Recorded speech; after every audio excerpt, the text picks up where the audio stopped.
So, hi students. Today we are going to study about vectors, which is your one of the most important topics in your physics.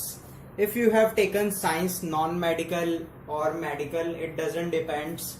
It doesn't matter. If you have taken science, then you have to study vectors. If you have maths, then also you have to study vectors because this topic will going to help you in all over your 11th and 12th class. So before starting this मैं आपको कुछ बातें बता दूं कि vector काफी आपका important topic है, इसे अच्छे से पढ़ के चलना, ठीक है। आपके बहुत काम आने वाला है ये। फिजिक्स में तो खासकर बहुत ही ज्यादा ये काम आएगा। अगर आपको वेक्टर नहीं आता तो आप लिख के ले लो, आपको 11th में आगे जाके या 12th में आगे जाके आपको बहुत सारी दिक्कतें आने वाली है। इसलिए मैं आपसे कह रहा हूं कि वेक्टर के बेसिक्स अच्छे स्ट्रांग बना के चलना, ठीक है। कोई भी डाउट्स मत रखना इस चैप्टर में, काफी इंपॉर्टेंट चैप्टर है ये, ठीक है। चलो अगर हम स्टार्ट करें वेक्टर में, तो वेक्टर और स्केलर में डिफरेंस आपको पता है शायद से, 10th क्लास में आपने पढ़ा होगा।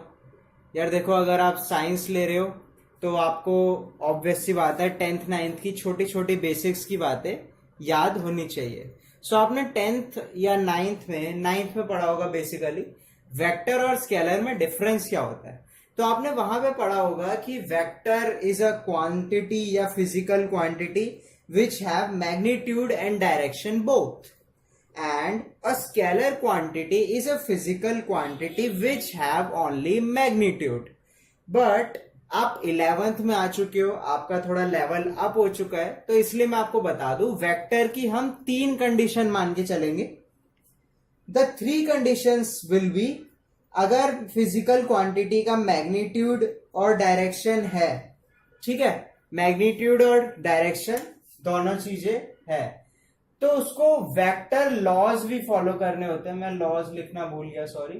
वेक्टर लॉज ये आप आगे जाके पढ़ोगे, मैं आपको नेक्स्ट वीडियो में या नेक्स्ट टू नेक्स्ट वीडियो में आपको ये पूरी सीरीज में मैंने वेक्टर का सारा बताया होगा।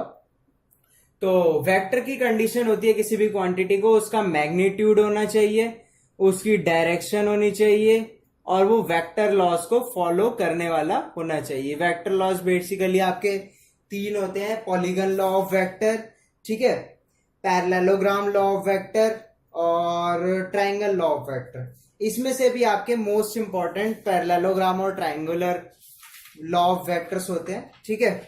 तो अभी हमने बेसिकली वेक्टर क्वांटिटी और स्केलर क्वांटिटी में डिफरेंस पता लगा लिया। अब वेक्टर क्वांटिटी के एग्जाम्पल क्या क्या होते हैं, देखो मैं आपको बता रहा हूं, इन्हें नोट कर लेना, काफी सारे हैं। लिखो example of a vector quantity, जब ये लिखो ना कंडीशन ऑफ अ वेक्टर, उसी के नीचे लिख लेना एग्जाम्पल ऑफ वेक्टर। उसमें लिखना displacement, velocity, acceleration, momentum, force, impulse, weight, thrust, torque, angular momentum और बहुत सारी चीजें। आप में से इनमें से आपने काफी चीजों के नाम सुने होंगे और काफी चीजें आपके लिए अननोन है, तो वो चीजें आप अब 11th क्लास में पढ़ने वाले हो। तो ये सारे मैंने आपको वेक्टर क्वांटिटी के एग्जाम्पल बता दिए। अच्छा, आपको अगर मैं एक और बात बताऊं, अगर मान लो कोई फिजिकल क्वांटिटी है, ठीक है, उसका मैग्नीट्यूड है और उसकी डायरेक्शन भी है, मतलब उसकी मैग्नीट्यूड और डायरेक्शन दोनों चीजों है, ठीक है, तो सिर्फ ये 2 बातें इंप्लाई नहीं करती कि वो वेक्टर है, ठीक है। उसको जो है आगे जाके थर्ड कंडीशन ये होती है कि उसको वेक्टर लॉज भी फॉलो करने होते हैं। यह मैं आपको बात ऑलरेडी बता चुका हूं, पर आपको दोबारा एक्सप्लेन कर दिया। चलो अगर एक एग्जांपल ले, जैसे हमने पढ़ा है करंट तो आप सभी को अच्छे से पता होगा। करंट का सिंबल होता है आई, और आई का फॉर्मूला होता है I equal to Q by T, या फिर आई को लिख देते हैं क्यू बाय टी। ये आपने फॉर्मूला पढ़ा है ना, चार्ज अपॉन टाइम, या फिर I equal to V upon R. ये 2 फॉर्मूले पढ़े होंगे 10th क्लास में आप लोगों ने। अरे भाई समझ आ गया ना। तो करंट जो होता है हमारा, ठीक है, ये तो मैंने आपको बता दिया, ठीक है। जो हमारा करंट होता है, क्या वो वेक्टर क्वांटिटी होता है या स्केलर? सोचो, क्या करंट वेक्टर क्वांटिटी होता है या स्केलर? करंट का देखो मैग्नीट्यूड होता है, होता है सर, मैग्नीट्यूड तो होता है। अरे हम निकालते नहीं 3 एम्पियर करंट जा रहा है, 4 एम्पियर करंट जा रहा है, तो ये मैग्नीट्यूड ही तो है, और नहीं तो क्या है। ठीक है।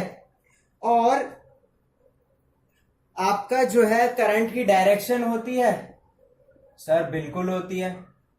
करंट की डायरेक्शन तो हम सर्किट डायग्राम्स में बताते हैं कि इस तरफ I1 जा रहा है, इस तरफ I2 जा रहा है। ऐसे आपने 10th क्लास में सर्किट डायग्राम्स देखे होंगे ना यार, जिनमें डायरेक्शन बताई होती है करंट की। ठीक है। But it is still a scalar. क्यों? क्योंकि ये लॉ ऑफ वेक्टर फॉलो नहीं करता। ये लॉ ऑफ वेक्टर फॉलो नहीं करता, इसी वजह से करंट एक स्केलर क्वांटिटी है। ठीक है, ये आप एग्जांपल याद रखना। करंट एक स्केलर क्वांटिटी है, जबकि उसका मैग्नीट्यूड और डायरेक्शन दोनों चीजें होती है। अब आपको समझ आ गया ना तीसरा पॉइंट क्यों इंपॉर्टेंट है। करंट का एग्जांपल पता चल गया आपको कि current consist of both direction and magnitude, but it does not follow the law of vectors. That's why it is known as scalar quantity. तो ये मैंने आपको वेक्टर और स्केलर में डिफरेंस बताया। नेक्स्ट वीडियो में मैं आपको टाइप्स ऑफ वेक्टर्स बताऊंगा। Thank you very much guys.